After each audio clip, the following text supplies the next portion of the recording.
mereka, iman mereka, kepercayaan mereka.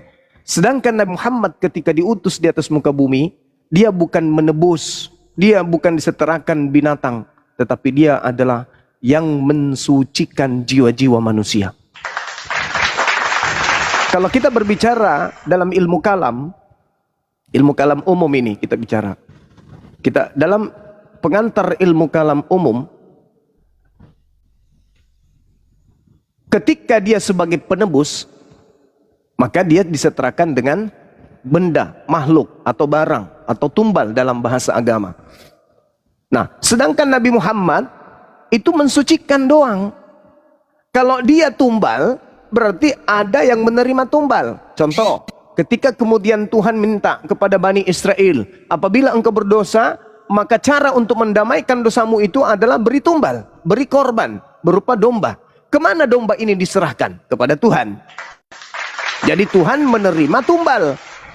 Bahasa kita, menerima tumbal atau menerima kurban.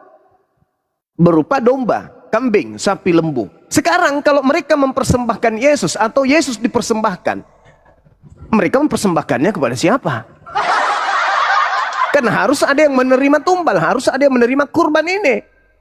Maka ketika Yesus menjadi kurban dosa-dosa, pertanyaannya, Yesusnya dikurbankan, dipersembahkan kepada siapa? Atau ditumbalkan kepada siapa? Nah, sedangkan Nabi Muhammad mensucikan itu tidak ditumbalkan kepada siapa-siapa, tidak diserahkan kepada siapa-siapa. Itu dalam ilmu kalam umum.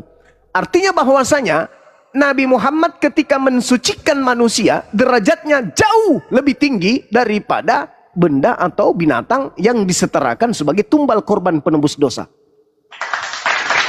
Maka tadi kenapa ini muncul? Karena dia bertanya, tinggi mana Nabi Muhammad dengan Yesus? Oh, tinggi. Nabi Muhammad hanya mensucikan, bukan menjadi penebus.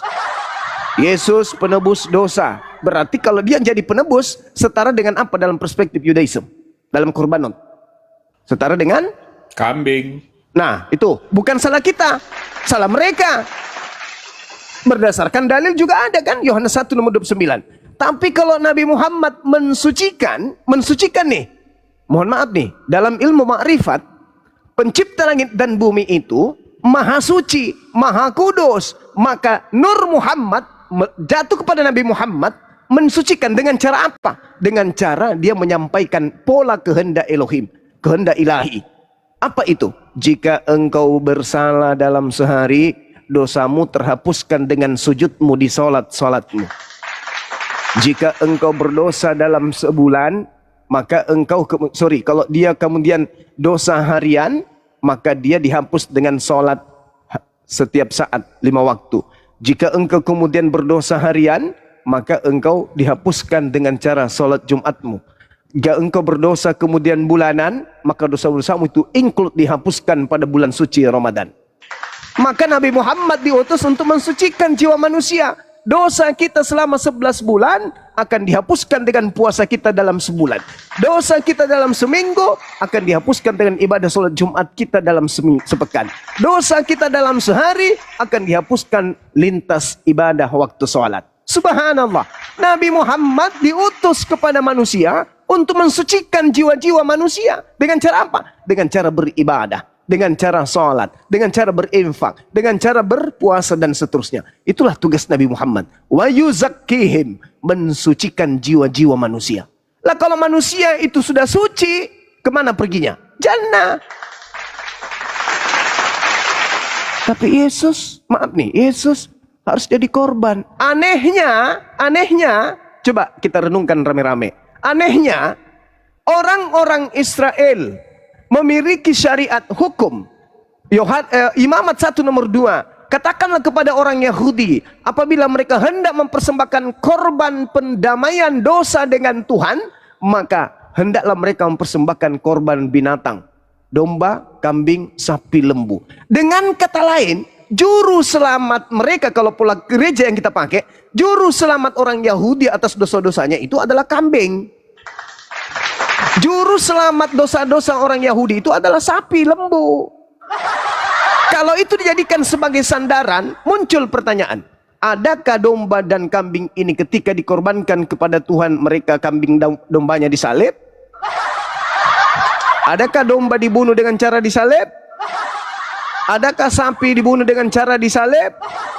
Enggak ada. Kenapa? Karena salib bagi Yahudi itu adalah tempat hukuman orang yang dikutuk oleh Elohim. Kedua, adakah orang Yahudi menyembah kambing? Adakah orang Yahudi menyembah domba? Adakah orang Yahudi menyembah sapi? Di mana binatang-binatang ini adalah juru selamat mereka, penebus dosa mereka? Sama-sama tidak ada. Indahnya ajaran tauhid di Islam. Nabi Muhammad ditugasi oleh Allah untuk mensucikan manusia. Tapi tak ada sedikit pun dalam benak umat Islam untuk mensucikan sang yang mensucikan jiwa-jiwa manusia tadi, yaitu Nabi Muhammad. Tetap saja mereka berfokus, bertumpuh kepada Allah yang Maha Suci lagi Maha Tinggi. Sekalipun Nabi Muhammad ditugasi untuk mensucikan manusia, tetapi dia tidak layak dituhankan sesempurna apapun ajarannya, disebabkan beliau adalah makhluk bukan khalik. Berbeda dengan yang di sebelah. Orang Yahudi, kurban penebus dosanya adalah kambing dan sapi, adalah domba dan lembu, tapi mereka tidak menyalibkan dan tidak menyembah korban penebus dosa mereka. Tapi aliteng menyembah makhluk yang mereka setarakan dengan binatang yang mati di atas salib untuk dosa-dosa mereka. Inilah yang Al-Quran katakan, laqad kafaral ladina qalu. Kafirlah orang yang berkata Tuhan itu adalah satu di antara tiga Tuhan. Di mana orang-orang kafir? Tempatnya, kata Quran, di dalam neraka. Saya kira begitu, sahabat-sahabat sekalian. Mudah-mudahan apa yang kami sampaikan pada siang hari ini bisa jadi edukasi, khususnya umat Islam yang menjadi sasaran pemurtadan. Ingat, kita berapologet Islam ini untuk menghalau gerakan pemurtadan, karena dalam Kristen ada amanat agung, ada misi agung, yaitu jadikanlah seluruh manusia menjadi pengikut makhluk yang keluar dari tanah pada hari ketiga. Kita tidak mau kan? Maka harus ada edukasi seperti ini. Demikian. Lanjut, adik-adik saya sekalian. Masya Allah, mantap abangku. Ini Ude. Iya, Assalamualaikum. Muslim, bang? Muslim, Alhamdulillah. Assalamualaikum warahmatullahi wabarakatuh. Waalaikumsalam warahmatullahi wabarakatuh. Abang request ada 7 kali, saya reject, naik lagi. Ada apa bang? Ada yang mau disampaikan? Ada yang mau diajak ta'aruf atau diajak berantem di atas ini bang? Gimana? Ya, Bang Jip, izin Bang Jip. Saya mau sedikit komentar. Asal dulu Bang Jip ya. Saya mau komentari sedikit. Okay. Tadi ya yang Pak Immanuel itu. Sebenarnya kita harus pakai bahasa Indonesia baik yang benar ya. Karena kalimat dia itu kan sebenarnya tadi dia omega, kalau kata dia itu kata ganti seseorang kan gitu sebenarnya. Saya tadi mau jawab itu, kalau naik gitu. Dia kan menjadi seseorang, kalau dia itu berarti orang lain. Dan Yesus mengatakan dia Alfa dan Omega, berarti kalau menurut dia Alfa dan Omega kan Tuhan. Berarti dia berkata bahwa selain dia ada gitu kalimatnya. Siap. Sebenarnya itu saya mau komentar. Udah terjawab itu bang, masya Allah. Saya selalu percayain sama narasumber kita aja di sini. Syukuran ya bang, supportnya dan waktunya. Saya menanggapi sedikit. Kalau ada kalimat-kalimat bahasanya, saya mau lurusin gitu kalimat bahasa yang benar yang mana gitu. Siap. Syukuran abangku, terima kasih supportnya. Assalamualaikum warahmatullahi wabarakatuh. Ya, assalamualaikum warahmatullahi wabarakatuh. Ini Kong Ain. Barusan komen minta naik. Kong? Iya, selamat siang. Assalamualaikum. Selamat siang. Muslim, Bang? Ini, Bang, saya awalnya Muslim. Saya awalnya Muslim. Oh. Cuma karena ada satu dan lain hal masalah, akhirnya saya dipungut oleh pendeta untuk masuk Kristen. Gitu. Cuman selama saya pelajari kurang lebih 9 bulan, yang diiming-imingkan saya kan dari Makassar, saya lari ke provinsi lain karena ada sangkut paut masalah utang piutang kredit motor. Nah, terus setelah itu saya ada kesusahan di satu provinsi, didapati oleh pendeta dan diambil mis saya. Gitu. Terus nah, sampai sekarang abang masih kafir? Iya, tapi saya sudah terlepas dari rumah pendeta kan, saya sudah terlepas dari situ. Alhamdulillah. Nah, Terus? jadi saya tuh bingung, saya punya hidup terkatung-katung, dan saya pelajari agama Kristen pada waktu saya masih di rumah pendeta itu ada problem masalah sedikit. Karena pas hari Minggu kan saya subuhnya saya nggak pulang di rumah, ditelepon-telepon sama pendeta. Akhirnya pagi pas mau masuk gereja saya datang. Setelah saya datang saya mandi saya ambil Alkitab, saya masuk di gereja. Kebetulan sebelum saya masuk pendeta masih ada di luar di parkiran. Terus saya bilang, "Bapak, kenapa itu ada kotoran di itu tai sapi di sepatu?" Nah, dia tengok saya, dia bilang, sudah, enggak usah kamu pedulikan sepatu. Ayo masuk dalam karena sudah mau ibadah sekarang. Sudah jam berapa ini?" Saya masuk. Saya ikut juga kan, saya ikut ibadah juga. Gitu. Lama kelamaan ada problem juga, saya nggak pulang karena saya tuh bingung. Saya dijanji mau dikerjakan, tapi saya tidak kerja, malah saya tukang sapu terus di dalam pekarangan gereja, tukang pembersihan di rumahnya, ya kan. Sedangkan saya juga kan butuh mungkin merokok, saya punya anak juga mungkin butuh uang, jadi serba bingung pada waktu itu.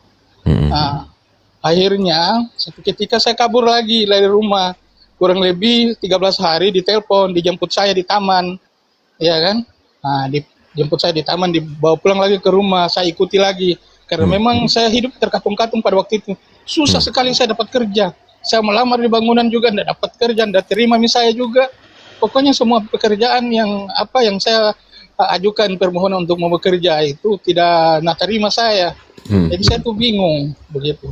Terus saya didapati di telepon, saya pulang lagi kembali. Pulang kembali. Setelah itu, tapi sebelum itu waktu saya di rumah beliau itu kurang lebih 4 hari langsung saya dibaptis, dibawa di kuala air begitu. Terus disuruh dijadiin teh celup lah. Iya, disuruh saya menyelam beberapa detik baru dibangkit. Di videoin saya juga ya. Dijadiin teh celup lah. Iya. Terus? Cuma setelah itu saya kabur dari rumah, yang saya beralih ke pembicaraan saya yang terakhir tadi ini. Saya kabur karena saya susah sampai saya makan nasi sisa di KFC, daging sisa yang dibuang di tong sampah di KFC. Tapi sekarang keadaannya gimana, Bang? Saya tinggal di bangunan, di pekerjaan bangunan sekarang. Saya sudah tidak tinggal lagi di pendeta karena bermasalah dengan beliau kan, janji saya. Terus saya punya anak juga kan, dia janji saya mau kerja di koperasi begitu, satu koperasi, tapi tidak terlaksana apa yang dia janji itu, tidak kesampaian buat saya. Terus saya hari-hari kerja terus, nyuci oto, nyapu pekarangan, saya capek juga. Akhirnya saya tantang, beliau marah saya tantang, terus kan saya hidup itu bawa badik terus, saya pakai stagen, saya simpan di paha badik saya. Pas saya cabut pisau karena dia sudah kasar di saya cabut badik, saya mau menikang, langsung dia teriak. Jadi itu kebetulan waktu sore itu ada kegiatan mau ibadah sore begitu. Jadi banyak jemaat. Jadi tapi saya lihat profil abang, kayaknya abang udah sukses nih, Bang. Masya Allah. Ya itu kan saya cuman rekayasa bagaimana supaya akun bisa FYP, Pak. Enggak, ya, karena saya lihat mobilnya berubah-berubah nih, dari Mercy ke BMW. Itu kan video orang itu, Bang. Oke, siap. Enggak, jadi poinnya apa nih, Bang? Abang masih kafir sampai sekarang, tapi gimana nih? Iya, makanya saya minta perlindungan. Saya mau bagaimana kira-kira solusinya, ya kan? Karena saya punya hidup tidak akan merasakan ketenangan, jujur. Saya tuh bingung bagaimana harus saya mengambil keputusan, bagaimana harus saya melangkah. Seperti itu. Ini banyak terjadi memang, Bang. Iya, sasaran mereka memang adalah orang-orang yang dalam keguncangan ekonomi. Itu memang pola kerja mereka itu begitu. Kami baru-baru, alhamdulillah, saya katakan kami karena kerjasama dengan apologet dari pihak Arimatea juga menyelamatkan ada 3 anak yang dibawa juga dari Makassar yang dimurtadkan oleh seorang misionaris. Nah, hal-hal seperti ini, kenapa Makassar itu menjadi sasaran? Karena kalau Bugis Makassar itu dimurtadkan, itu nilainya sangat-sangat jauh beda, tinggi dibandingkan mohon maaf dari suku lain. Kalau suku Batak mereka murtadkan itu biasa aja. Atau orang Jawa dimurtadkan itu menurut mereka biasa aja karena sudah sering terjadi. Tapi kalau dari orang Aceh, orang Melayu, kemudian orang Bugis Makassar, itu nilainya sangat memukul dan sangat membanggakan bagi mereka. Nah, jadi sekarang Anda silakan sampaikan apa yang Anda ingin sampaikan. Kami sambil nyimak. Mudah-mudahan teman-teman kita, tim kita nyimak di bawah. Nanti insya Allah akan kalau diperlukan ambil tindakan, kita ambil tindakan. Silakan Bang, lanjut. Iya, Terus kalau boleh. sekarang posisi di mana? Silakan. Kalau boleh kameranya dibuka, boleh Bang? Iya, saya pakai baju Oke. dulu. Oke, siap. Kalau saya asli Makassar, saya punya rumah di Pasawi Dalam, Kecamatan Macini Sombala. Cuma saya sudah jual rumah saya.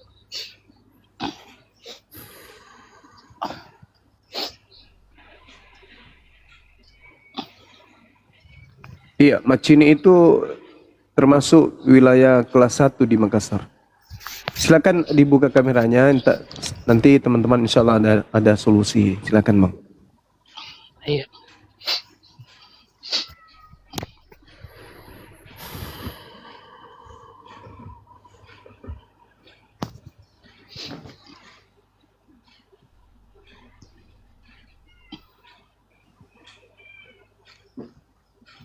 Aku baru dengar nih, kenapa dia? Masya Allah. Enggak, tapi mukanya nggak kafir kok. Iya, silakan Bang.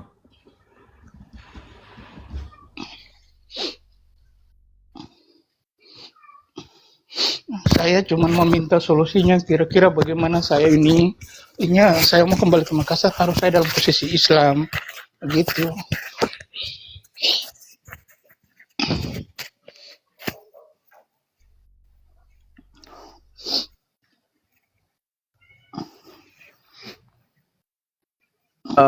Yang kami butuhkan itu Bang, bukti-bukti bahwa Anda dimurtadkan karena faktor ekonomi, lalu kemudian Anda tidak merasa nyaman dengan kondisi itu.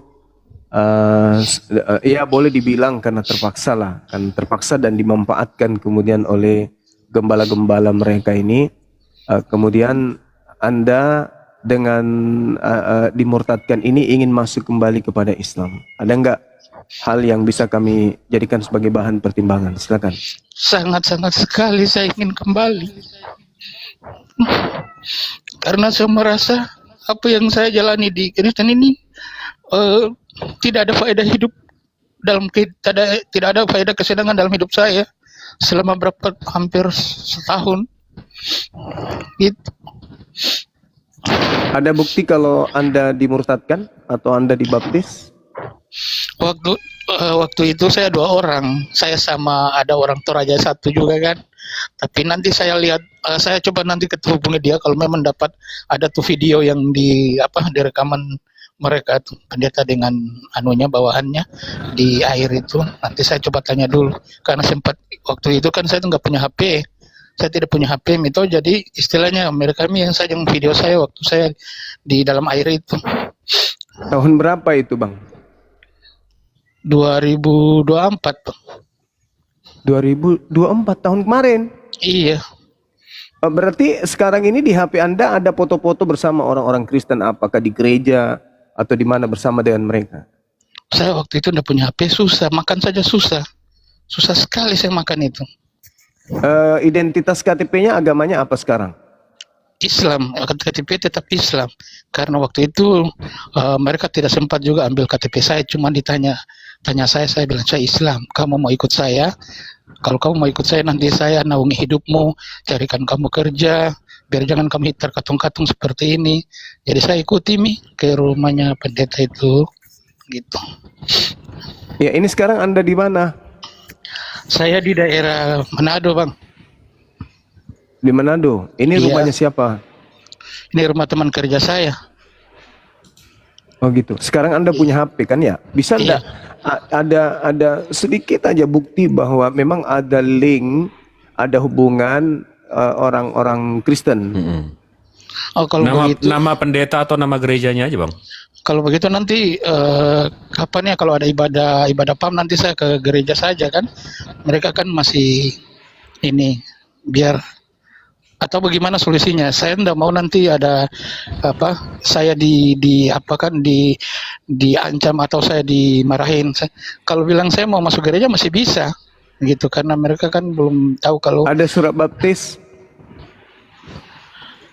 waktu itu begini, diambil saya dari taman, dikasih naik 2 orang saya dengan teman saya itu, Herlin.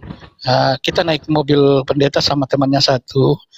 Kita langsung menuju ke Kuala, tapi mereka sudah bawa pakaian ganti kan, celana bola dan baju kaos dalam mobil.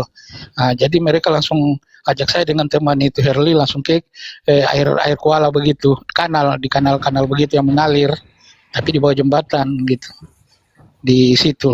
Tapi waktu itu mereka yang video, temannya yang video. Nama bapak gereja sama nama ininya aja bang. Jadi nggak kita nggak menimbulkan fitnah gitu loh. Kalau namanya, kecuali mungkin saya mampir lagi ke sana bang. Nama pendetanya bang, yang memurtadkan abang. Saya lupa, nanti saya tanya di warkop karena pendeta itu kan punya adik itu ada punya warkop. Ya karena saya tanya pelayan di situ kan, pendeta namanya siapa gitu. Nama gerejanya? GKI GKI di? Manado. Iya kan banyak tuh. Di jalan apa? Itu juga saya lupa jalan juga. Soalnya saya kan hidup terkatung-katung gitu, tidak satu tempat. Jadi nanti saya cek lagi, insya Allah nanti saya lewat jalan situ baru saya lihat papannya itu kan ada tertulis di papan itu alamat jalannya. Nanti saya ini. Oke. Terkait ketika di Makassar, di mana tadi di Macini mana? Saya di Jalan Depasawi Dalam, Kecamatan Macini Sombola, jalan porosnya Tanjung Alang, Jembatan Merah masuk belok kanan sedikit, ada lorong masuk belok kanan. SD, SMP, SMA di Makassar. Iya, saya SD SMIA di Makassar. Asli Makassar. SD mana? Orang tua SD orang mana, Samata. Saya SD Goa. 5. Iya, di Goa. Ibu masih ada, cuma bapak sudah tidak ada. Ibunya maksudnya orang mana? Orang Makassar juga atau orang mana? Kalau ibu orang Ternate, bapak yang Makassar. Tapi ibu punya mama Makassar, bapaknya yang Ternate. Cuman karena mungkin masalah harta, jadi ibu kembali ke Makassar tidak pernah pulang di Ternate. Jadi bapakku menikah selama-lamanya di Makassar, di Sungguh Minasa. Sungguh Minasa ya. Iya. Tinggalkan kota Makassar tahun 2024. Iya. 2024. Berarti masih banyak teman-temannya di Makassar. Iya, saya di Makassar banyak teman-teman. Cuma dengan adanya nama utang-utang itu saya juga malu. Jadi keberangkatan kepergian saya tinggalkan kota Dayeng itu kebanyakan teman tidak tahu gitu. Sebelum tinggalkan kota Makassar kan sudah pasti kerja dulu, ada tempat beraktivitas gitu. Iya, saya makelar. Makassar itu makelar. Iya, makelar mana Ki? Dari agen mana? Saya dengan Daeng Kana, dengan Daeng City, dengan Daeng Embah, itu ada kita punya kayak bentuk forum begitu, jual beli tanah dan rumah sekitar area Barombong, Macini Sombala, daerah-daerah pokoknya kecamatan Macini Sombala, Barombong itu kita ambil lokasi wilayah itu. Iya. Jadi dari kecil di Makassar tinggal? Iya, dari kecil memang di Makassar. Berarti cara dia ini bahasa Makassar nih? Iya, kuising aja bahasa Makassar. Oh, kisah je, kemana ki mantan baik? Anjuri di Pasawilalang. Jalan Tanjung Alang. Oh iya. Iya. Oke, terus ini yang kami butuhkan sekarang ini sebenarnya adalah Anda kan KTP-nya Islam tuh. Iya. Ya kan ya. Nah, sekarang ingin kembali ke Makassar kan gitu ya. Nah, itu bisa jadi bisa kita fasilitasi. Cuman permasalahannya sekarang ini kami butuh bukti kalau saudara kami ini memang dibawa tekanan.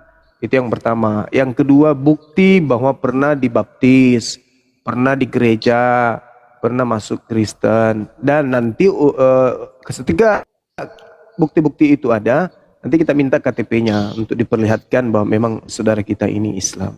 Karena tugas kami sebagai seorang Muslim yang membantu sesama Muslim itu udah pasti. Tapi curiga tetap ada ya, karena kami juga harus waspada, saudaraku ya. Kami dari pihak Islam juga harus kemudian waspada kepada riak-riak kecil, meskipun saya anggap ini riak kecil karena ada ribuan kasus-kasus seperti ini di tengah-tengah kita. Seperti itu saudaraku. Jadi kalau misalnya Anda butuh bantuan, butuh pertolongan, kami umat Islam membuka tangan terbuka, insya Allah kami bisa bantu. Cuman itu tadi kami butuh diyakinkan karena acap kali kena tipu kami. Pura-pura Islam, pura-pura ini, ternyata dia punya misi untuk merusak Islam dari dalam. Mbah. Kan gitu. Ini yang masalah transportasi bagi saya, namanya kita laki-laki kan pasti bisa cari dengan cara bagaimana mungkin naik trek yang 24 roda yang antar barang-barang ke Makassar, mungkin bisa saja kan saya jadi kenek atau angka barang bisa saya tembus Makassar. Yang saya ingin pertanyakan, apakah saya yang sudah murtad, yang sudah dibaptis ini dengan secara Islam, bagaimana saya lakukan sehingga saya punya diri ini, pikirannya bisa tenang, dibersihkan dengan cara istinja atau dengan apa saja, sehingga saya punya diri ini bisa tenang, pikiran tidak sembrono kemana-mana, begitu maksudku. Gitu. Iya. Jalan keluarnya. Gitu. Oke. Di dalam Al-Quran dikatakan kemudian, barang siapa yang kufur keluar meninggalkan Islam, lalu kembali kemudian bertaubatan nasuha, maka Tuhan akan mengampuni dosa-dosanya seluruhnya. Al-Quran surah An-Nisa ayat 137 dan juga ada dalam surah Al-Kahfi ayat 29. Kalau orang itu kemudian melakukan perbuatan dosa termasuk kufur, kafir seperti ini, itu ketika dia taubatan nasuha, itu dosa-dosa kekafirannya kemarin itu dihapuskan oleh Allah. Selama benar-benar taubatan nasuha dan memandang kemudian apa yang dia lakukan kemarin itu adalah hal yang menjijikkan dan tidak akan mau lagi menyentuhnya. Itu taubatan nasuha. Jadi nggak usah khawatir atas apa yang pernah terjadi. Yang penting benar-benar kembali ke Islam dengan kafah dan belajar untuk istiqamah, insya Allah. Insya Allah. Tapi Bang Juma, saya sudah ibadah juga, maksudnya sholat taubat kan dikerjakan, saya sudah sholat maghrib menunggu sholat isya di pertengahan kan, dengan niatnya itu salih sunnat taubati rokaatain mustaqbil kiblati ada anilah mustaqbil kiblati faranillahi ta'ala. Saya sudah pernah lakukan juga, tapi kayak saya hidup kayak macam gimana begitu. Makanya saya minta solusi atau bagaimana secara yang Abang Juma lebih mendalami Islam, kira-kira apa yang bisa berikan saya supaya sebelum saya kembali ke Makassar saya punya pikiran ini tenang, dan saya pulang ke sana insya Allah saya punya hidup lebih tenang di sana, sudah tidak ada berbau pikiran yang ini itu lagi, begitu maksud saya begitu Mi. Ya, itu tadi saudaraku, kita taubatan nasuha. Jadi bukan hanya saudara yang mengalami hal yang sama, kami pun yang Islam yang tak tersentuh dengan kekufuran pun kami merasakan itu. Al-Quran mengatakan begini, Bismillahirrahmanirrahim, Innal ladina amanu thumma kafaru thumma amanu thumma kafaru thumma zdadu kufra lam yakunillah liyaghfira lahum wala liyahdiyahum sabila. Itu. Jadi Al-Quran mengatakan sesungguhnya orang-orang yang beriman lalu kafir, kemudian beriman lagi, kemudian kafir lagi, lalu bertambah kekafirannya, maka Allah tidak akan mengampuni mereka dan tidak pula menunjukkan kepada mereka jalan yang lurus. Nah, saudara bersih dari hal ini. Saudara bersih dari hal ini. Kenapa?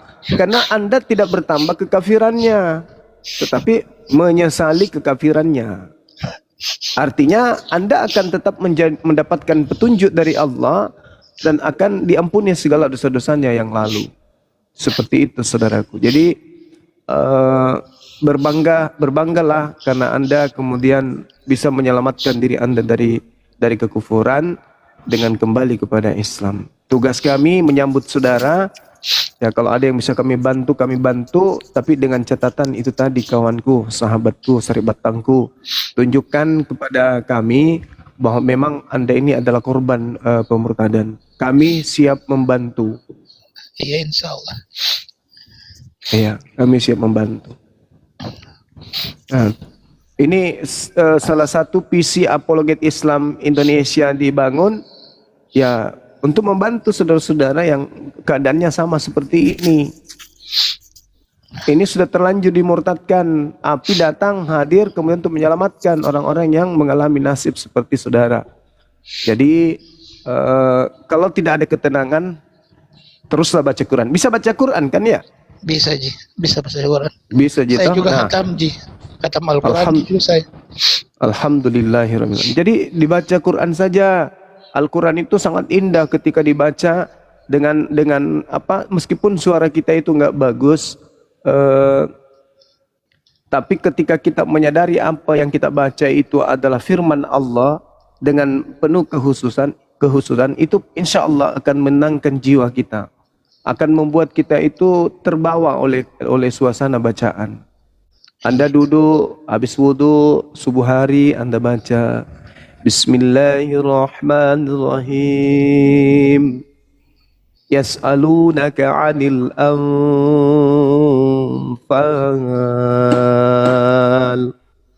Qulil anfalu lillahi war rasul.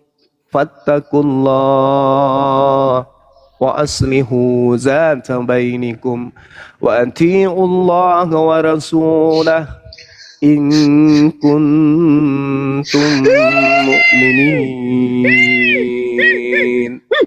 Innamal mu'minuna alladhina idza dzukirallahu wajilat qulubuhum wa idza tuliyat 'alaihim ayatuhu zadatuhum imana wa 'ala rabbihim yatawakkalun. Alladzina yuqimuna as-salah wa mimma razaqnahum yunfikun. Ulaika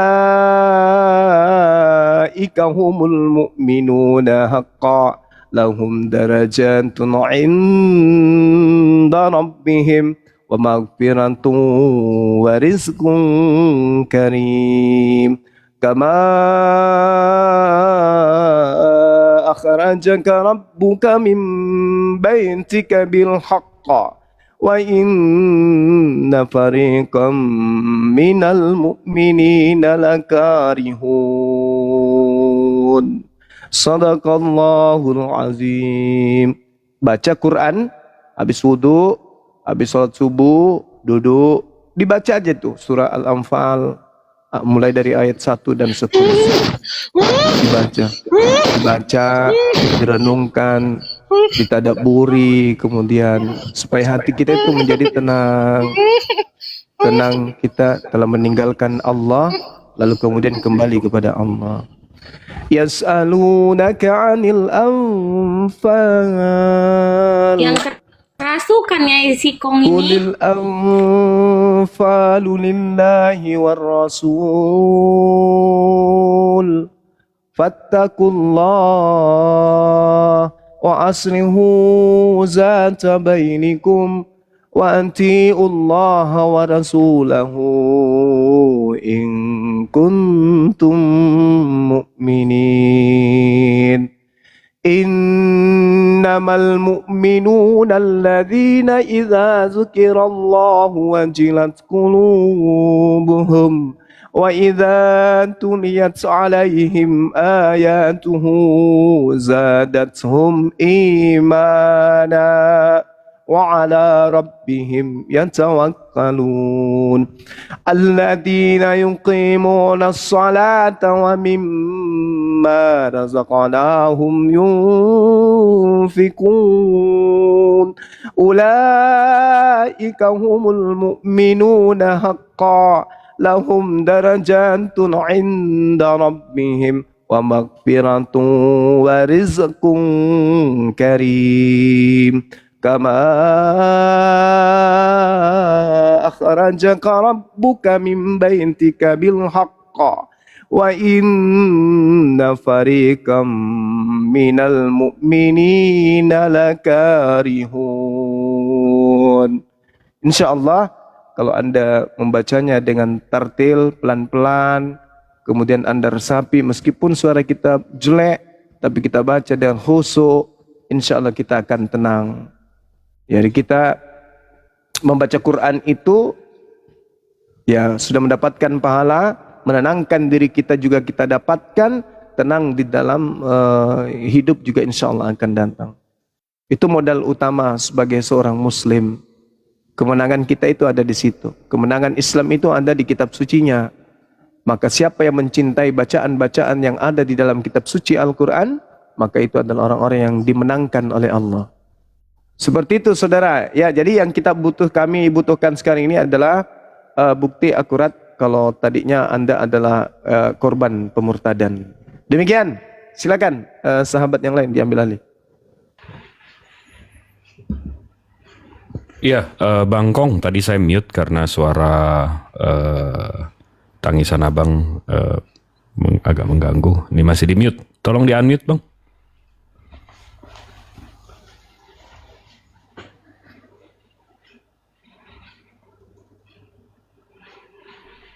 Waduh, dia rebahan. Ya, gimana bang?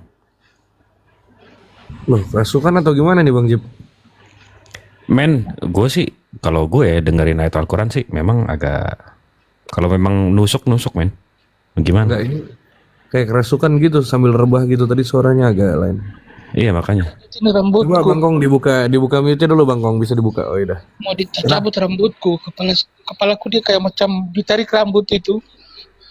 Baru leherku panas, si kepalaku panas. Oh keluar jin kafirnya itu Bang. Saudara ini sudah makan babi juga? Belum untuk babi belum. Setiap ada acara belum? di gereja itu. Maksudnya belum pernah gitu. Oh iya, jangan belum, kayaknya nanti ya. Oh iya. Enggak berarti ya? Iya, ada acara juga di gereja itu juga ada makan bersama, tapi saya cuma makan yang ayam-ayamnya saja. Iya. Oke. Iya.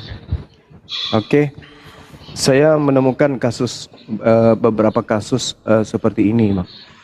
Jadi ya mudah-mudahan saudara kita ini bisa komunikasi. Saya orang Makassar juga. Kebetulan saya tinggal di daerah bandara. Nanti kalau kembali ke Makassar mau ketemu saya juga boleh.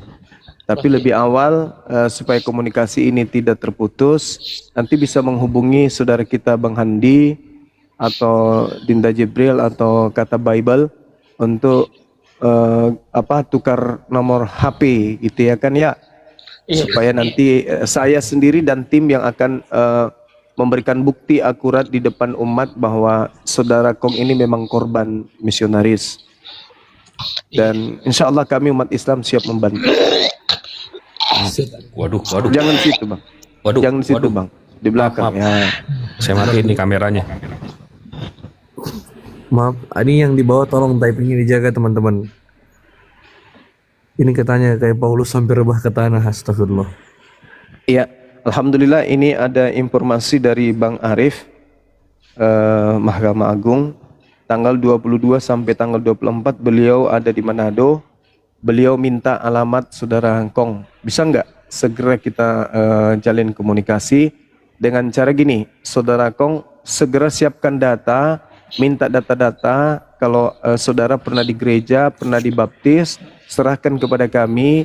Kebetulan ada tim kita, Masya Allah, yang akan ke Manado tanggal 22 sampai 24. Ada sahabat kita yang akan ke sana, bisa menemui saudara langsung dan memberikan solusi dari apa yang menjadi permasalahan. Baik, insya Allah. Kapan bisa ada kami dapatkan bukti-bukti Anda korban pemurtadan?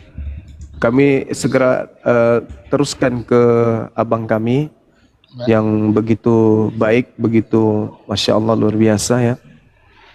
Beliau seketika menghubungi saya menyampaikan bahwa tanggal 22 sampai 24 beliau ada di Manado memberikan materi. Mungkin bisa menemui Anda di sana. Iya, saya siap. Nanti saya ke foto-foto itu. Saya hubungi juga temanku yang satu itu, yang Islam juga itu. Ada kan? nomor kontaknya toh sama kita? Iya, Pak, iya ada. Oke. Siap. Ya, supaya sekalian saya panggil dengan temanku yang satu itu juga. Dia dimurtadkan juga? Iya, dua orang. Kita berdua dicelup kepala dalam air itu.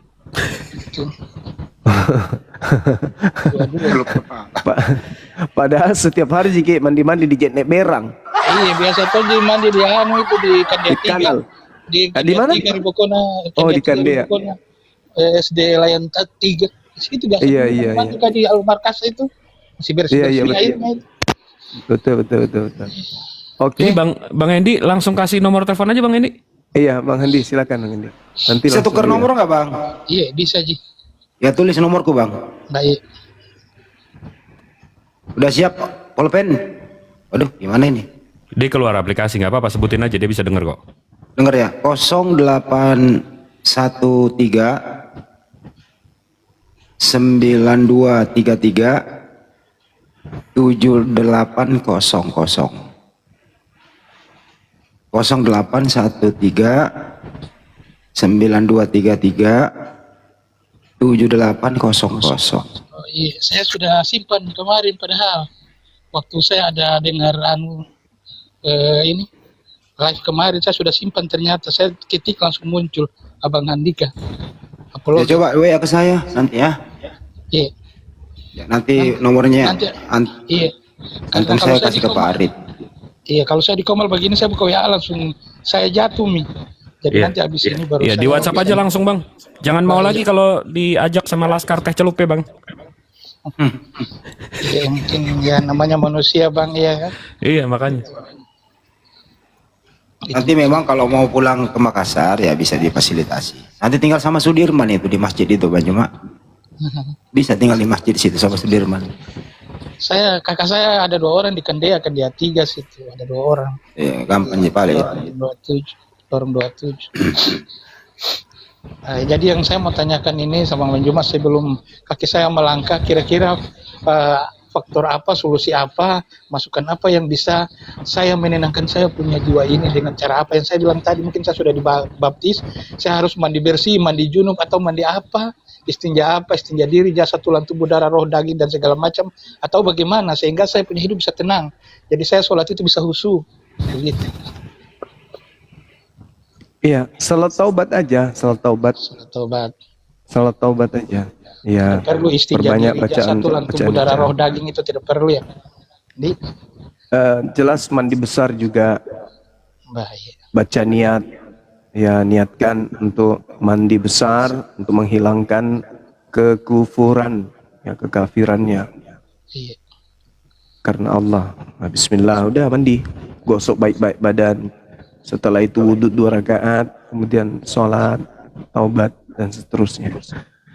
Gitu aja. Yang kita butuhkan sekarang ini dulu adalah bukti supaya ada dasar hukum kami untuk bekerja, untuk mengambil tindakan, gitu ya. Iya. Tapi saya nanti panggil anuku juga, temanku juga kan, 2 orang itu. Iya. Supaya sama-sama juga kembali. Iya. Siapa tahu banyak yang mau ikut juga, kasih ikut semua, Mi. Sekalian pendetanya. Sebenarnya banyak. Ada juga orang Ternate juga, ada orang Taliabu juga. Ada banyak kita waktu di taman itu. Cuma kan sudah terpisah-pisah gitu. Kalau saya itu dengan Toraja iya, 2 orang sama dia. Itu yang dicelup-celup dalam air itu. Nah, itu berdua sama itu. Habis itu dikasih bawa ke nasi kuning. Saya mau tanya. Iya. Yang kita ungkap tadi dari awal sampai akhir, satu pertanyaan. Iya. Ini apa serius atau ada intrik itu doang sih yang saya mau tanyakan? demi orang tuaku yang lahirkan saya ke muka bumi ini.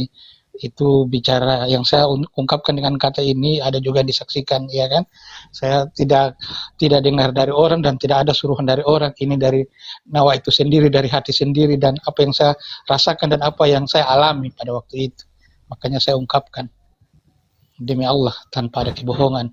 Dan Masih ingat kau bersyahadat abangku? masih bisa bersyahadat. Coba diulang kembali. Bismillahirrahmanirrahim. Asyhadu an la ilaha illallah wa asyhadu anna Muhammadan Rasulullah. Muhammadan abdahu wa rasuluh. Masya Allah.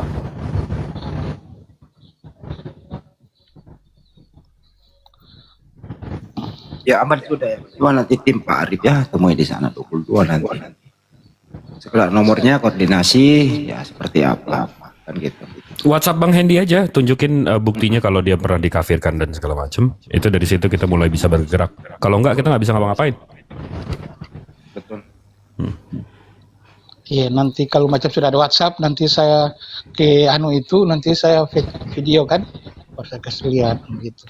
Siap. Mana saya tempat ibadah itu. Tapi kalau untuk sekarang juga kan mereka tidak tahu kalau saya itu kembali ke Islam. Mereka mereka itu tahu saya masih tetap berteduh dan berpegang dengan agama itu, agama mereka ya kan. Iya, tapi abang paham kan? Kita perlu paham. datanya. Paham. Saya sudah paham itu kata itu. Makanya tadi saya bilang saya bersumpah demi orang tua yang melahirkan saya dan saya bersumpah atas nama Allah. Ucapan saya ini saya pertanggungjawabkan karena ada saksi dan ini yang saya alami pada bulan-bulan kemarin atau tahun kemarin. Makanya sampai saya ungkapkan dengan kata-kata lewat mulut saya tanpa ada dusta. Ini kejujuran apa yang saya rasakan pada waktu di lokasi tersebut atau di tempat tersebut. Kalau boleh tahu dulu abang itu tiba-tiba mau dibaptis itu apa? Intrik-intriknya apa? Janji-janji apa gitu? Ekonomi Bang, ekonomi. Oh ekonomi. Pertama saya ketemu malam kan, malam itu saya sempat kan kita duduk di taman saya dengan teman satu nih Herlin ini duduk di tempat duduk, tiba-tiba ada mobil lewat, mobil pick up ada bawa karung tapi isinya arang. Dia lewati itu, arangnya jatuh, satu karung jatuh. Terus dia tidak kembali, itu mobil tidak berhenti, tidak tengok ke belakang. Jadi saya dengan si Arlin ini kita kasih pindah itu karung dari jalan poros, kasih pindah jangan ada yang tabrak gitu, kasih pindah di samping.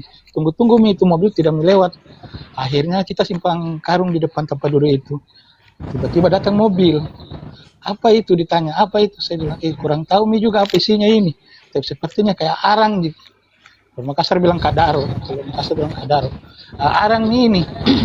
Langsung dia bilang, mau bawa di mana itu barang? Saya bilang tidak ada orang punya jatuh, jadi kita aman kami di sini. Terus dari mana Ki? Dia tanya dari mana? Ngana dari mana? Ngoni dari mana? Saya bilang, pendatang dia juga di sini. Terus kenapa jam begini belum pulang? Kenapa jam begini Ngana belum pulang?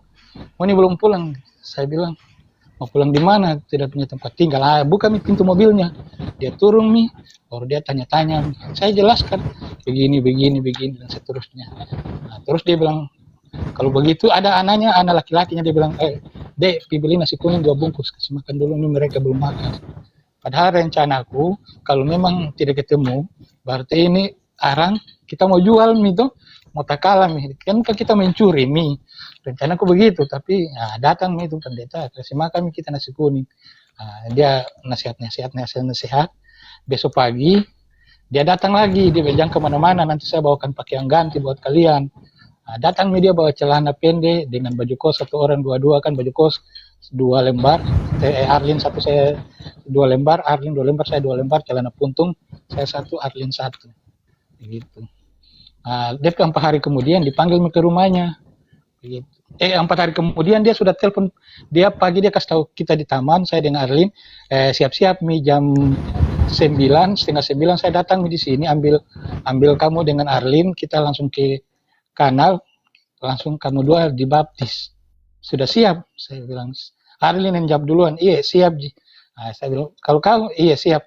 Sudah kita naik di mobil, kasih naik di mobil, dikasih aku. Enggak, tapi pernah dikasih apa aja bang? Untuk karena kalau di Jakarta sini di dekat Istiqlal itu kalau mau dicelup dikasih 500.000. Abang Tidak dikasih dia apa-apa, cuma habis dicelup, dibaptis itu dipanggil makan nasi kuning yang harga 10.000 dengan telur, itu 2 orang. Itu saja. Oke. Kenapa tiba-tiba main celup aja? Dipaksa kah atau main di apa gitu? Langsung main celup aja? Saya pada waktu itu antara sadar dan tidak, saya juga nggak tahu bagaimana. Jadi diganti celana puntung, pakai celana bola, jalan di tengah-tengah kanal itu, di air itu. Satu duluan, ini si Arlin duluan dicelup, di video kan, di video sama temannya itu, pendeta itu, di video. Habis itu ganti saya, dicelup lagi beberapa detik begitu diangkat, gitu. itu berarti di kolam ya bang ya? Karena saya lihat badan abang lumayan.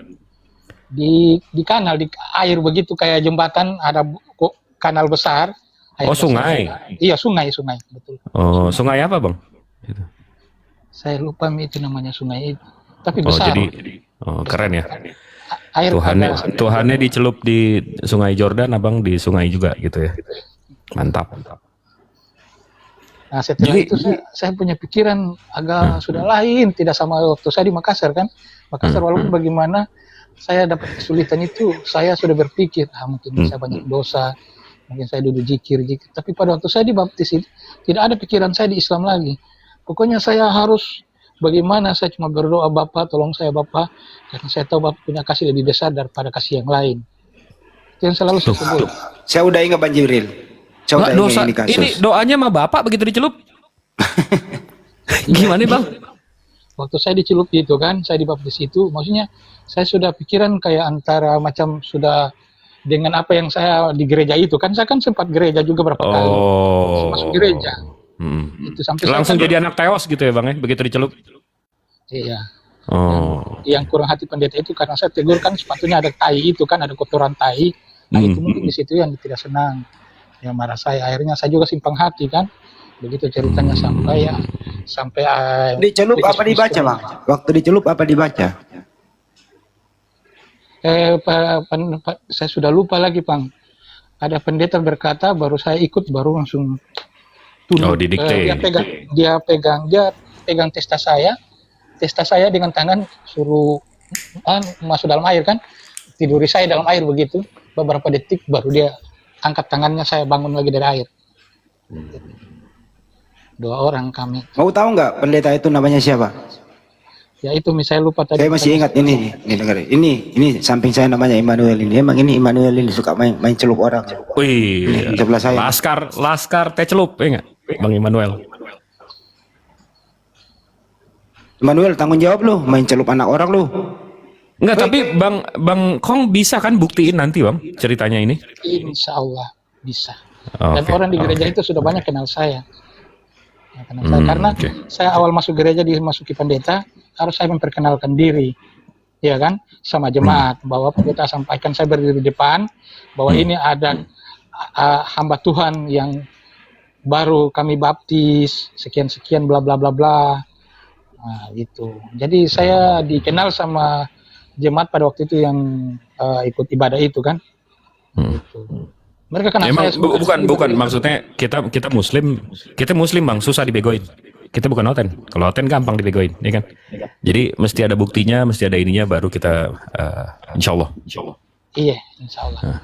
Nanti kalau memang mau nanti insya Allah kalau ada waktu ketemu di Manado sini, nanti saya pakai Erlin juga kan, ya supaya cocokan saya bicara dengan Erlin sama ndak, kita rekayasa apa ndak, bila perlu sama-sama kita ke rumah pendeta juga saya siap, iya kan, ke gereja saya siap. Mantap.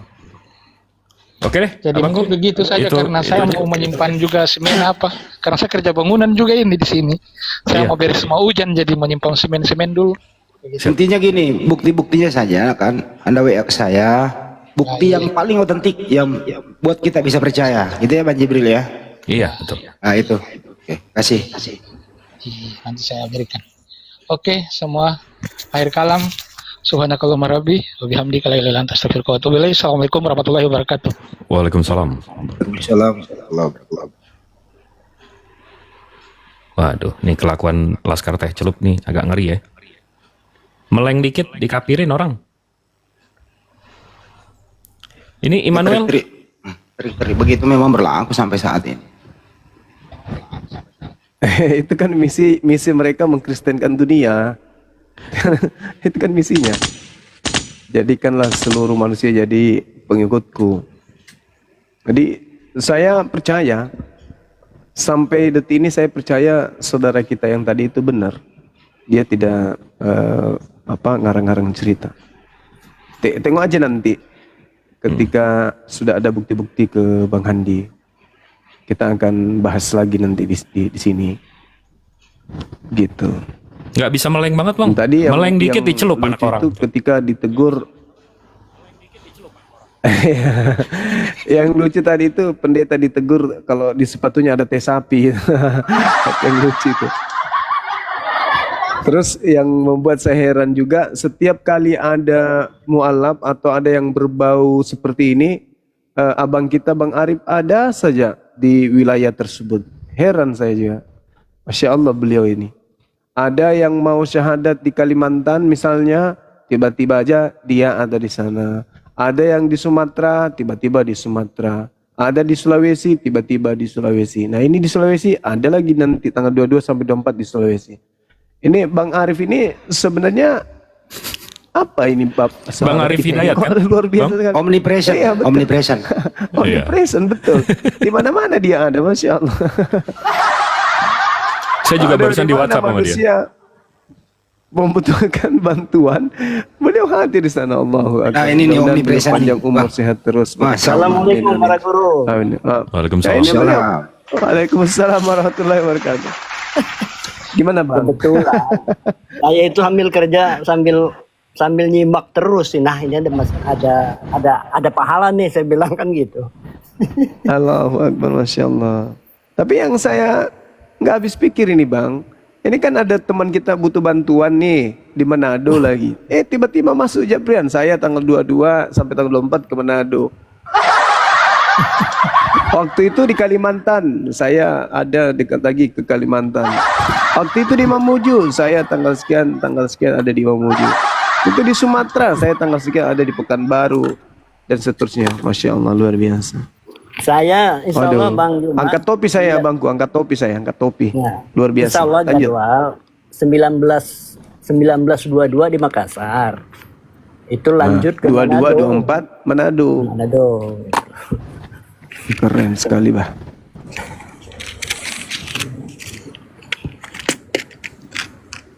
Baru dari Bandung. Itu baru-baru umroh. Besoknya sudah ada di Mamuju Banyumas. Heran gue ini orang ini. Ya ke Bandung dulu. Ke Bandung dulu. Kita di Bandung dulu. kajian. Tiba-tiba muncul subuh-subuh beliau sudah ada di Bandung. Lebih dulu dia nyampe daripada panitia acara. Allahu Akbar. Dan ajaibnya bersama dengan ibu lagi beliau datang. Allahu Akbar. Ya. Masya Allah. Luar biasa. Saya juga kaget pertama kenal dengan beliau ini. Tiba-tiba ada di ruang tamu saya. Yang dia bawa kalau nggak salah orangnya pengadilan agama waktu itu kan ya. Terus dia perkenalkan saya dari Mahkamah Agung. Waduh. Kenapa kesasar ke sini Bapak ini, aku bilang kan ya. Begitu ku perhatikan dia ngomong lama, beliau tulus, Masya Allah, luar biasa. Dan akhirnya berlanjut sampai hari ini. Pernah nggak teman-teman bermimpi didatangin rumahnya orang penting di Mahkamah Agung? Jangan, enggak lah. Oh iya dong. Iya dong. Anak saya kan KKN di kantor beliau. Anak saya diterima sama beliau KKN di Jakarta. Masya Allah, luar biasa. Keren. Tidak semua orang menggampangkan anaknya atau mahasiswanya masuk tembus untuk praktek di Mahkamah Agung. Anak saya hanya modal chat aja, abang, ponaan antum mau ini di tempat antum, boleh nggak? Boleh. Berapa orang kata beliau? Ada 16 atau 12 orang gitu. Ya sudah ditampung semua di sini. Wah keren kali Bang Arif. Masya Allah, Masya Allah. Kalau satu orang sih biasa, Enggak. Bang, cuma ini bawa rombongan 12 Iya. orang. Masalahnya juga dari kota provinsi ke pusat kan itu enggak gampang. Kalau misalnya di seputaran ya, di Jakarta ini maksud saya ya wajar lah kan ya. Kalau di DKI ini dari kota Makassar tiba-tiba aja tanpa ada syarat tertentu ya udah kirimkan anak saya diterima di sini untuk praktek. Wah keren kali Pak. Terus Kalah dibilang anak teos. anakku bilang gini, Om Arif itu ternyata abah dia suka bernyanyi katanya, suka bernyanyi, suka melucu, dan memang beliau jarang di kantor, dia patroli ke staf-stafnya di lapangan. Wah keren bah, angkat topi saya lah. Banyak orang, Bang Arif, mohon maaf, saya ketika di Medan kemarin, ketika kemudian saya di Medan, ya tahulah keadaannya waktu gentingnya waktu itu tiba-tiba ada orang datang bertiga salamin saya lalu berbisik di kuping saya, Bang Suma, siapa? Kenalkan saya suruhannya Mahkamah Agung Bang Arif. Saya merinding Bang itu Bang. Masya Allah. Kita ada tempat bicara nggak Abang? Kita geser dari sini biar nggak disorot banyak orang. Kita cari tempat ini yuk. Jadinya kami waktu itu dari tempat kegiatan bergeser cari tempat yang remang-remang dibicarakan di situ. Begini. Ada pesan, insya Allah kita aman lah. Gini. Wah luar biasa Bang Arif ini. Wah. Keren. Sampai orang-orang kejaksaan turun tangan dibuatnya wah. Angkat topi saya Bangku. Ya. Saya 1922 itu udah janjian sama Kanda Peta Lempu ngopi di Makassar. Masya Allah. Iya. Beliau juga orang baik. Allahu Akbar. Beliau itu juga orang baik beliau itu. Seorang aparat tapi dia bergaul dengan sipil tanpa ada batasan. Luar biasa. Yang paling cepat kemarin itu kan Lani yang antum syaratkan kan, Mbak Lani itu.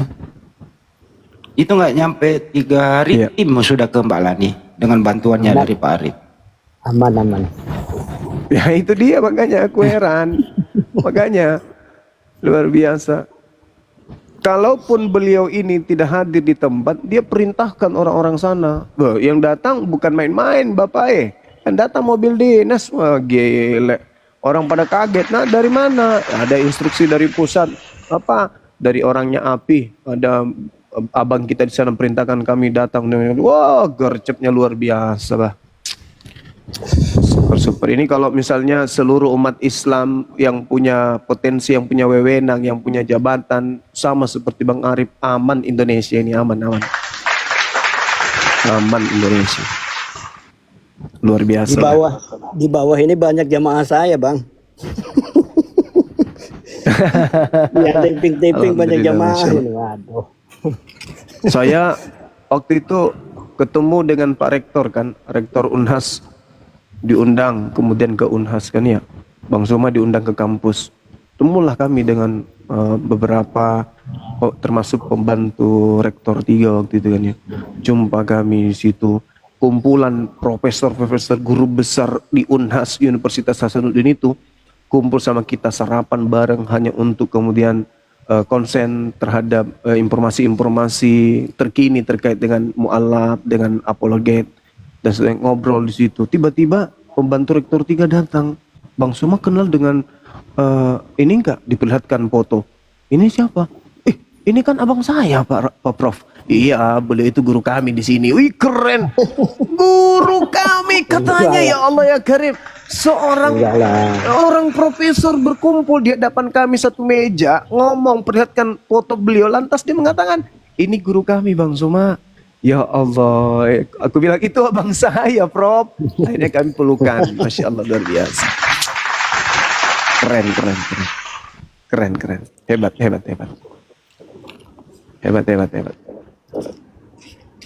Hebat sekali. Makanya ku bilang sekali lagi, kalau seluruh umat Islam bersatu, orang-orang yang punya wewenang seperti Bang Arif ini, umat Islam ini di Indonesia tak ada lagi yang lapar, nggak ada lagi yang tak ada rumah tinggal. tak ada lagi yang miskin. Karena mereka akan terbantu. Yang penting yang dibantu juga jujur kan ya. Tak ada neko-neko untuk nipu-nipu dan seterusnya. Saya yakin semuanya bisa menjadi baik umat Islam ini. Allah Akbar. Dan ya, kita nanti juga ini Bang Arif. Ya Bang. Melalui forum ini juga dengan hormat saya minta nanti Bang Arif kan selalu bikin podcast pribadi tuh. Nanti minta tolong Bang, minta buat podcastnya untuk video pendek aja lah, untuk ajakan kepada umat Islam.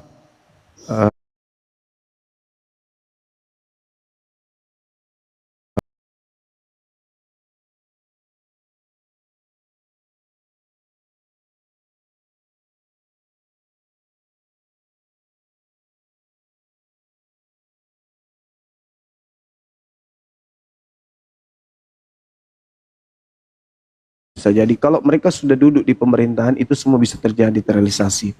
Nah, salah satu cara kita membendung kemudian aksi-aksi mereka, tentu kita mengentaskan, meluluskan ratusan bahkan ribuan, kalau perlu puluhan ribu para apologet Islam yang sudah dibekali materi-materi kristologi dan islamologi. Nah, itu cara kita, yaitu membangun pondok pesantren apologet yang kita harapkan untuk ke lapangan, membingkai satu keinginan umat Islam untuk mendengarkan materi-materi apologet. Sama seperti yang saya sajikan kemarin pada saat penyampaian materi terkait pentingnya pendalaman kristologi terhadap generasi Islam, itu disambut baik oleh ulama-ulama, guru-guru besar yang ada di Jabar. Lalu kemudian saya menghimbau dengan hormat kepada mereka agar setiap kali mereka melakukan ceramah itu disisipkan kemudian isi Al-Quran, surah Al-Baqarah ayat 79, kemudian dalil-dalil yang bercerita tentang perintah untuk menghalau pergerakan kristenisasi. Itu ayat Al-Qurannya banyak, sehingga mereka alhamdulillah menyambut itu, bahwasanya ternyata memang ayat-ayat yang menyeru kepada orang-orang kafir itu bukan mau dibaca di Quran, di masjid, tetapi harus diserukan di depan musuh. Nah, untuk itu saya minta ke Pak Arif untuk nanti bikin video pendek, menghimbau, meminta kepada seluruh umat Islam di Indonesia untuk bahu-membahu membentuk pondok pesantren apologet Islam Indonesia di bawah naungan Yayasan API, karena sangat cepat. Kalau misalnya kita hanya membutuhkan dana sekitar 11 miliar itu untuk mendirikan sampai finishing, itu bukan hal yang berat bagi umat Islam. Kita punya jumlah di Indonesia ini 200 juta lebih, 10.000 aja satu umat Islam itu sudah melampaui daripada target. Oleh itu kami butuhkan sahabat kami Bang Arif, sama seperti Kang Deddy Miswar, kami juga minta beliau, dan alhamdulillah justru ide ini muncul dari beliau. Nanti Bang Suma saya akan bikin video mengajak kemudian umat Islam untuk bahu-membahu membangun apa yang kita cita-citakan. Masya Allah, luar biasa. Bersediakah abangku Bang Arif yang ganteng dan cakep untuk memberikan kami? Alhamdulillahirrabbilalamin. Takbir. Masya Allah, Masya Allah. Terima kasih Bang. Barakallah. Ini saya kembalikan kepada host Bang Jip. Ya. Assalamualaikum. Kita ngopi malam ini Bang Jip. Sama Bang Handi kita ngopi malam ini. Ini baru saya ya, waalaikumsalam warahmatullahi wabarakatuh. Sebentar Bang. Iya. Saya saya baru mau izin ya. Ada jam 4 saya ada mesti rapat. Tapi nanti disambung dulu, ini masih ada setengah jam. Gimana Bang Abi? Ada yang mau disampaikan? Kayaknya penting banget di komen. Ya, sebentar saja. Sebelumnya terima kasih atas kesempatan diberikan kepada kami. Assalamualaikum Gurunda. Waalaikumsalam. Assalamualaikum Gurunda. Waalaikumsalam warahmatullahi wabarakatuh. Barakallah. Waalaikumsalam warahmatullahi wabarakatuh. Masya Allah. Ana udah lama nih Masya Allah. mau konsultasi dikit. Ana ini di Kalimantan Barat, di perbatasan Malaysia Indonesia, Kecamatan Badau. Jadi gimana suara saya bisa diterima? Merdu bang, merdu. Bisa. Masya Allah, Masya Allah. Mohon maaf ya mengganggu sebentar. Kepingin mohon saran ini. Saya di sini kan sebelumnya memang di di pergerakan di dakwah Pak, termasuk pembinaan mualaf juga. Cuma di sini mohon saran menguatkan saja. Kebetulan di sini kan ada daerah yang memang tidak dibolehkan itu mendirikan rumah ibadah Islam, sehingga alternatifnya harus ke tempat yang lain. Jadi kami sebenarnya sedikit berputus asa dalam hal ini. Jadi mohon saran dan penguat bagaimana ini sebenarnya Gurunda. Ini kami terima kasih bisa bicara langsung sama Gurunda, sudah lama ini. Tafadhol Gurunda. Bisa disimpulkan tadi? Sorry putus-putus jaringan saya. Oh iya, kesimpulannya minta Bisa dikuatkan disimpulkan. Ya. minta dikuatkan ini semangat kami di sini juga berdakwah membina para mualaf di perbatasan Malaysia Indonesia. Dan satu yang sedikit kami agak lemah karena memang kami berusaha untuk mendirikan masjid di suatu tempat, tapi daerah situ tidak memperkenankan karena kita memang di situ minoritas, sementara belum terdirikan. Mohon saran Gurunda. Apakah memenuhi syarat jumlah umat Islam untuk mendirikan masjid? Memang di situ kita minoritas, sehingga Iya, di situ tapi jumlah kita untuk sehingga aparatnya mengambil gimana? kesimpulan musolahnya ditempatkan di tempat polsek. Jadi kami yang biasa dakwah keliling ya kadang nebeng di situ, Gurunda. Ini memang kendala juga, Gurunda. Iya, maksud saya di sana musola sudah ada. Belum ada, itu kemarin rencana mau kita dirikan, tapi wilayah setempat kayaknya tidak diperkenankan. Karena memang kita sih minoritas di situ, tapi ada pegawai-pegawai, petugas ada gitu. Minimal kan maksud kita itu musolahnya ada, jadi pada saat orang lewat atau apa ya bisa digunakan. Di samping itu juga di situ ada beberapa kakak yang sudah mualaf, ya binaan kita juga gitu. Artinya pelarangan mendirikan rumah ibadah di situ itu dari pemerintah atau dari warga mayoritas? Kayaknya dari warga mayoritas. Jadi orang-orang Kristen di sana melarang umat Islam dirikan rumah ibadahnya gitu? Iya, dan ini memang sudah berlangsung lama. Sudah berlangsung lama, sehingga ini dia Meskipun hanya sekedar musola saja? Iya. Hanya sekedar musola, orang Kristen di sana yang mayoritas itu melarang umat Islam yang memiliki kemenangan untuk beribadah berdasarkan dengan amanat Pancasila itu dilarang sama mereka. Iya, enggak boleh. Jadi sementara ini enggak ada musola di situ. Padahal di situ ada beberapa orang yang sudah mualaf. Kita kan Muslim mau ibadah, jadi gimana kita mau ibadah? Nah, itulah kira-kira. Kita kan Muslim, wajib bagi kita ibadah di masjid minimal musola. Dan negara ini kan menjamin tiap-tiap penduduk untuk beragama sesuai dengan keyakinannya masing-masing. Betul, betul, betul. Jadi di sana nggak pernah sholat Jumat berarti? Terpaksa orang-orang yang di daerah situ harus pergi jauh ke tempat yang memang ada tempat masjidnya. Kalau tidak ya para mualaf di situ yang tidak sholat. Nah. Waduh, sementara di negara sendiri tidak bisa dirikan rumah ibadah, sementara mereka mau ibadah, gitu kan ya? Iya betul. Itu nama daerahnya apa, Bang?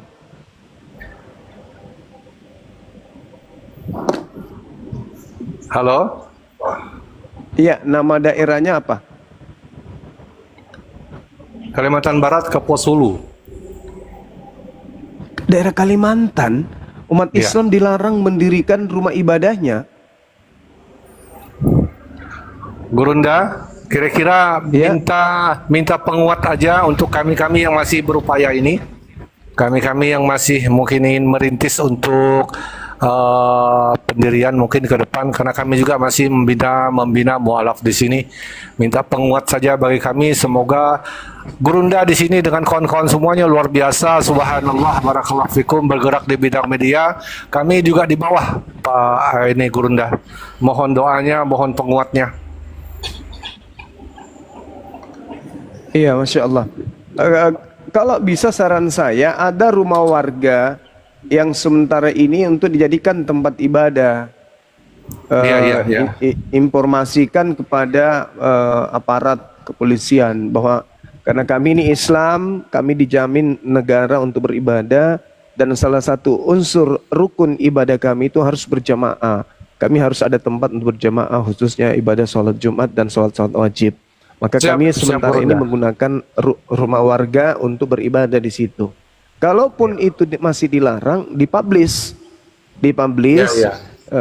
kita perlihatkan bahwa ternyata isu yang selama ini disampaikan ke publik bahwa mereka yang dilarang mendirikan rumah ibadah, ternyata umat Islam justru dipersulit untuk